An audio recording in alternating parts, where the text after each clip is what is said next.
So Faraday's first activity. Here I would like to tell you, I always consider telling about Faraday's experiments in my own ways.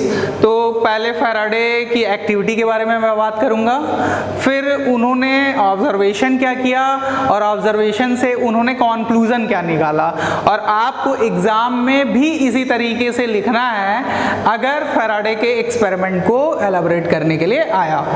तो Faraday का पहला activity क्या था? Faraday took a coil,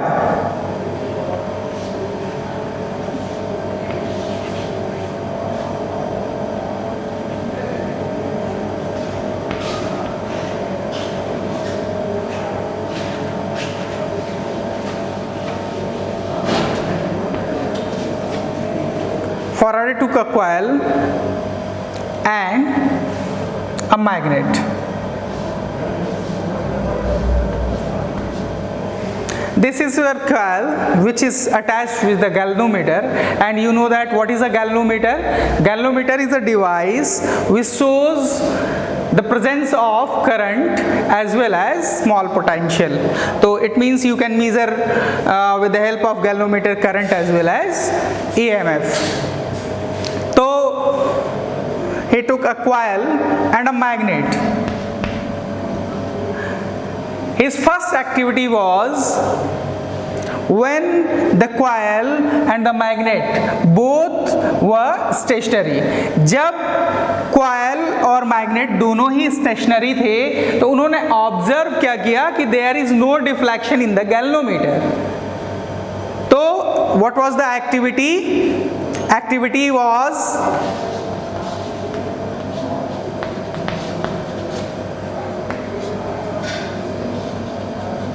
coil and magnet both stationary.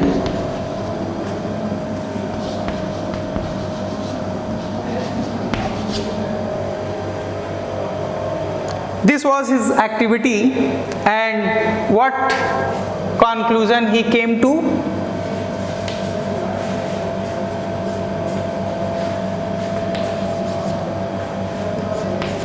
The conclusion is, if there is no relative motion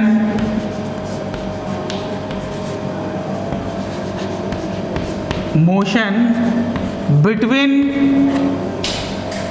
coil and magnet,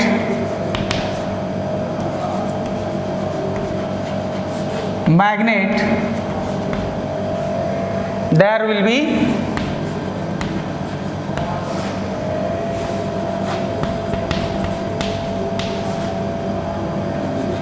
no induced current.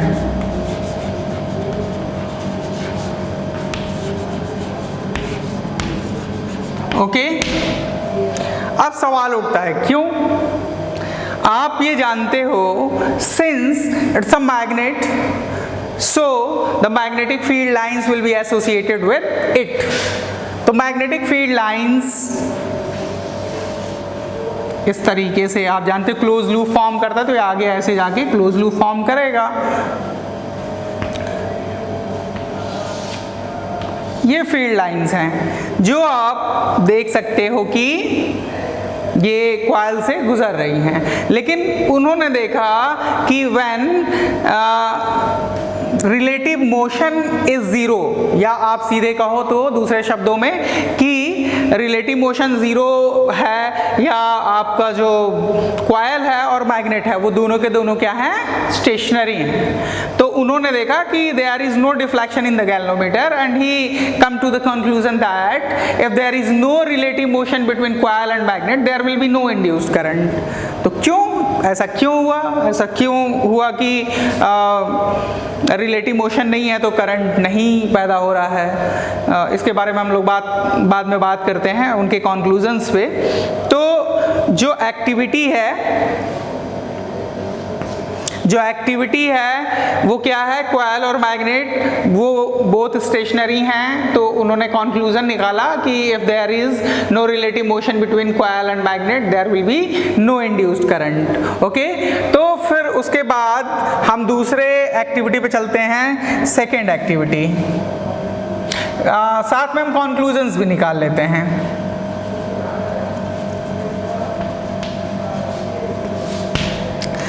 आप देखो यहाँ पे जब मैग्नेट और कॉइल दोनों के दोनों स्टेशनरी हैं तो क्या हो रहा है कि आपका time t is equal to 0 पे भी 4 लाइन ही इस कॉइल से गुजर रही हैं, यानी इसका फ्लक्स तब भी कितना है, 4 मैग्नेटिक फील्ड लाइन के बराबर है। जब time t is equal to 5 second हो जाए तब उस वक्त भी आपका जो फ्लक्स होगा इससे गुजरने वाला वो कितने लाइंस के बराबर होगा, 4 के बराबर ही होगा, है। इसका मतलब क्या हुआ कि फ्लक्स में टाइम के साथ कोई चेंज नहीं होगा, हो रहा है। तो उन्होंने जो कंक्लूजन निकाला वो ये निकाला इन दोनों इस पहले एक्सपेरिमेंट के ऑब्जर्वेशन से कि if there is no change in the flux there will be no induced current. ठीक है, तो ये पहला कंक्लूजन उन्होंने निकाला, if there is no change in flux then induced current will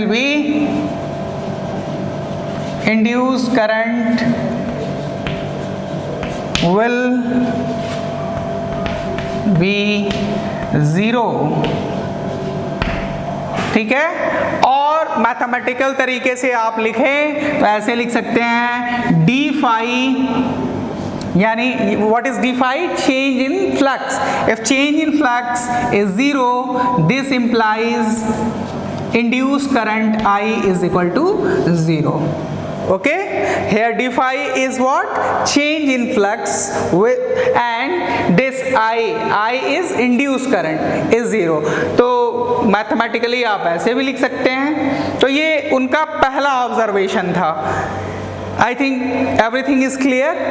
क्या आपने देखा, Faraday took a coil and a magnet and what he had done कि कॉइल एंड मैग्नेट को उसने स्टेशनरी रखा या दोनों के बीच का जो रिलेटिव मोशन था उसको 0 रखा, and he observe that there is no deflection in the galvanometer which proves that there is no current. तो वो किस कंक्लूजन पे आए कि if there is no relative motion between coil and magnet there will be no induced current. और उन्होंने इसका conclusion क्या दिया, ऐसा क्यों हो रहा है, कंक्लूजन कह लें या रीजन क्या दिया इसका, कि if there is no change in flux induced current will be 0, या डी फाई अगर 0 है तो आपका इंड्यूस्ड करंट भी 0 हो जाएगा।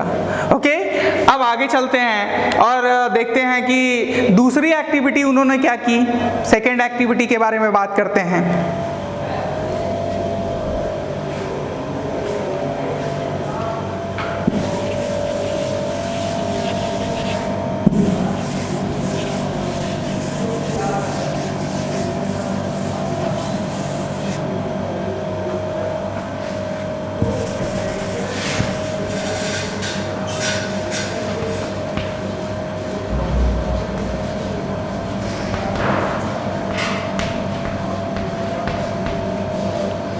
फैराडेज सेकेंड एक्टिविटी के बारे में बात करते हैं। इसमें उन्होंने क्या किया,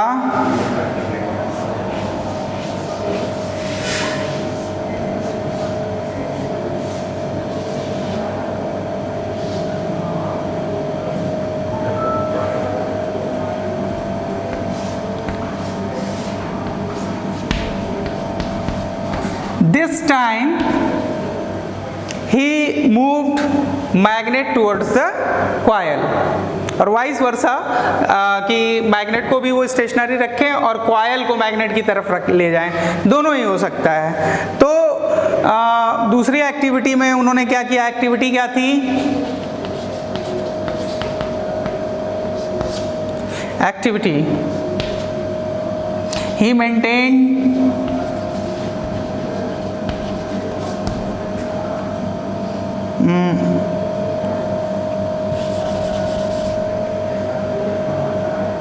he applied relative motion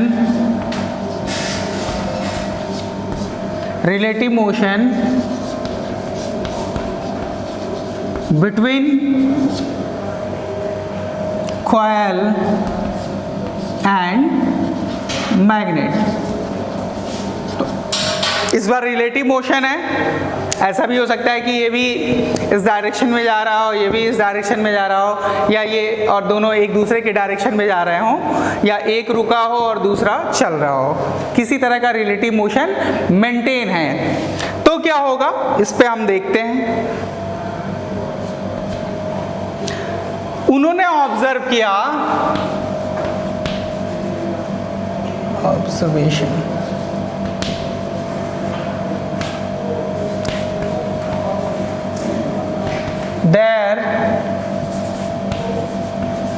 there is a sudden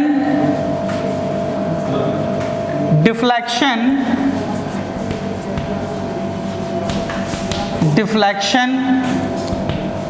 in the galvanometer।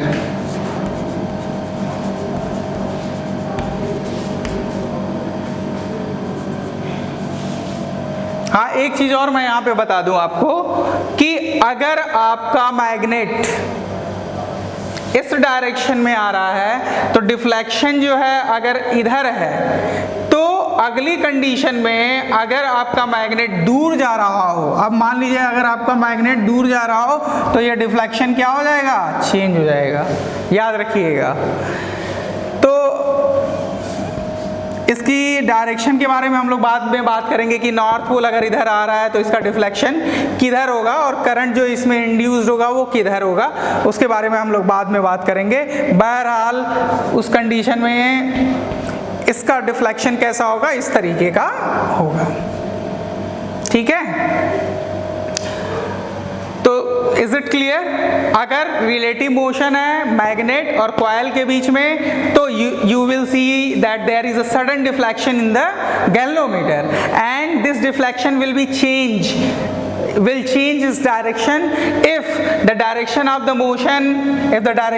motion of magnet और कॉयल इज रिवर्स्ड, यानी इस कंडीशन में अगर मैग्नेट इधर आ रहा है तो आप देख रहे हैं करंट इस तरीके से प्रोड्यूस हो रहा है, अगर ये उस डायरेक्शन में जा रहा होता तो करंट की डायरेक्शन भी क्या हो जाती, चेंज हो जाती, यानी करंट प्रोड्यूस हो रहा है। कुल मिला के मुझे ये कहना है अभी, जब तक कि मैं आपको लेंज लॉ ना बता दूं डायरेक्शन के लिए, कि if there is a relative motion between coil and the magnet there will be induced current.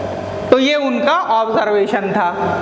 अब सवाल उठता है क्यों, यानी उनके निष्कर्ष की बारी आती है कॉन्क्लूजन की, तो चलिए वहां भी चलते हैं। कॉन्क्लूजन की बारी, या जिसको आप रीजन भी लिख सकते हैं क्यों ऐसा हुआ। अब आप बताइए कि जब ये यहां पे था, यानी डिस्टेंस इसकी कितनी है, इतनी है, तो मैग्नेटिक फील्ड लाइन जो है कितनी इससे क्रॉस हो रही थी, इतनी, बाकी क्या हो रही थी, दूर दूर से निकल जा रही थी। ओके, अब ये जब ये नजदीक आएगा, जब नजदीक आएगा इसके और नजदीक आ जाएगा, मान लीजिए ये खिसक के कहाँ चला आया, अब यहाँ चला आया, ये खिसक के यहाँ, मतलब ये खिसक के अब कहाँ चला आया, यहाँ आ गया है। तो जब यहाँ आएगा तो मैग्नेटिक फील्ड लाइंस की संख्या क्या हो जाएगी, कॉइल से गुजरने वाली इन मैग्नेटिक फील्ड लाइंस की संख्या क्या हो जाएगी, बढ़ जाएगी। याद रखिएगा, जब आपका मैग्नेट क्या हो रहा है, जब आपका मैग्नेट मूव करते हुए आपके कॉइल के नजदीक आ रहा है तो मैग्नेटिक फील्ड लाइंस जो कॉइल के से गुजर रही हैं उसकी संख्या बढ़ रही है, यानी चेंज हो रही है। बढ़ना और घटना दोनों को क्या कहेंगे, चेंज होना, तो चेंज हो रही है। तो उन्होंने कंक्लूजन या रीजन क्या दिया, if flux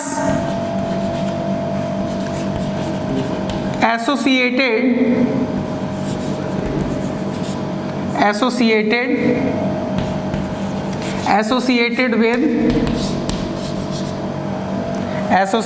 with coil is changing.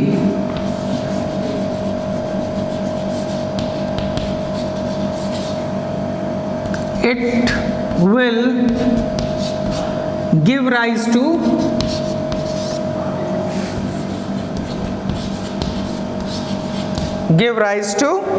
induced EMF or induced current.